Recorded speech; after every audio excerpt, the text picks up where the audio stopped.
Let's talk about the D major scale. Now I know it's difficult to see my tapes on my fingerboard because they're all the same color as the fingerboard itself, which is black.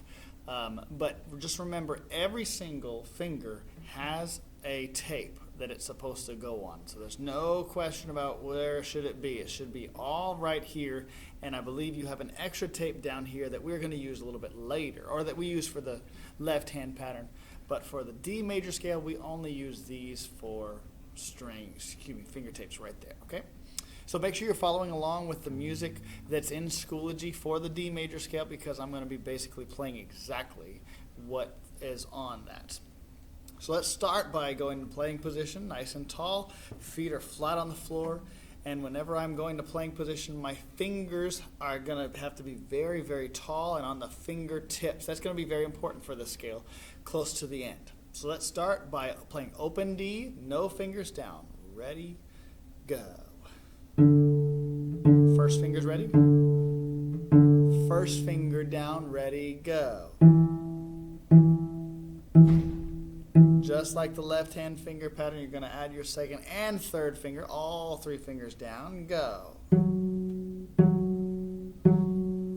Then your pinky, ready, go. Keep that elbow nice and high.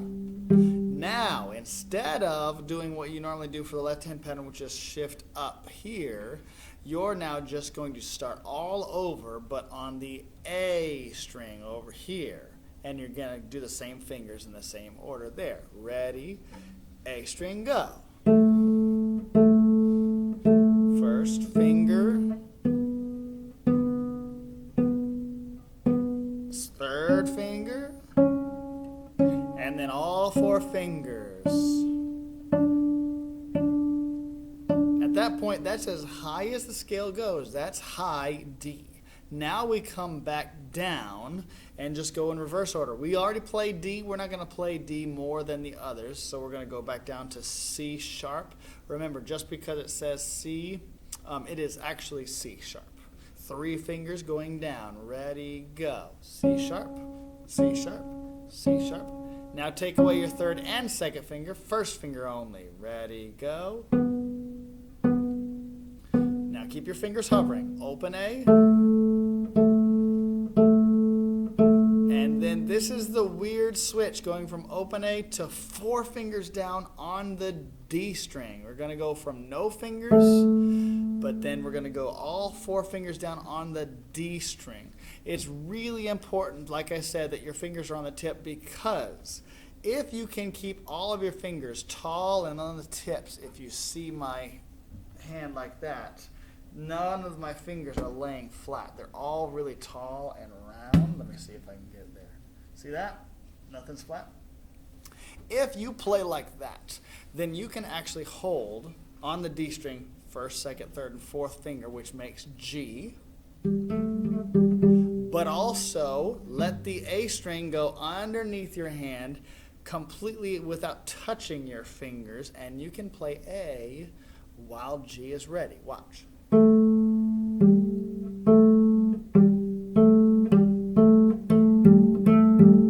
Play both at the same time. Now, if what you're hearing is G, nice and strong, and then that means one of your fingers is actually laying flat and touching the A string. It's kind of a difficult thing to get used to, but once you do, it's going to make things so much easier. And this is the hardest part of the entire scale, going from open A to all four fingers down on the next string over D. But that's an essential part. You have to play that correctly, okay?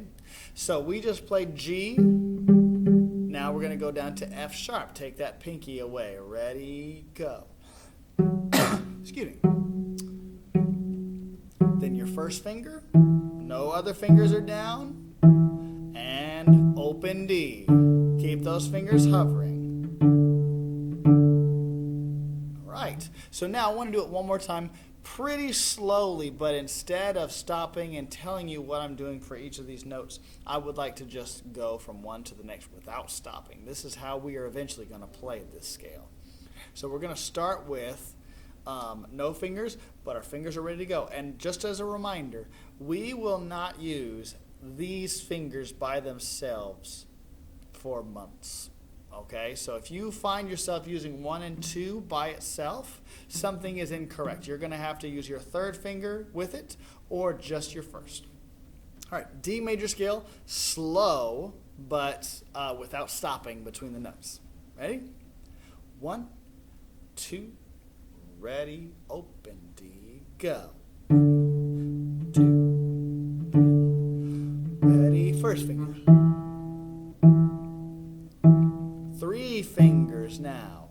F sharp. Add your pinky firm and strong. Make sure it rings. Now we're going to start over on the A string, over to A. First finger is hovering on the tape, B. The other next two fingers are hovering. You've got 3 fingers down right now.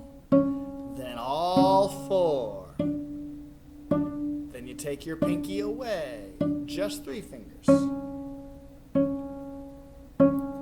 Then just your first finger only.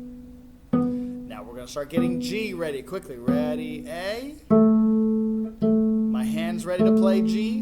And G, G. If you didn't get that switch, it's okay. Keep trying. F sharp. 3 fingers only. 3 fingers only. 3 fingers only. First finger only. 2, 3, no fingers. There you go. Now notice, where are my elbows? They're both kind of out, mostly straight out. And they're not straight out like that, but they're kind of floating away from my body. That's a very important part of your position for later, whenever we talk about vibrato. You can't vibrate with an elbow down here. Also, you can't play with the bow with your elbow down here. So those are important. Okay? So like I said, going from open A to G, that is the trickiest part. It's going to require the most practice, but just like with anything else, with practice it becomes much easier. So if you can do that without stopping, try it again a little bit faster and a little bit faster, but only go as fast as you can without making any mistakes. If you make a mistake, try a little bit slower, okay? All right, that's the D major scale for the cello.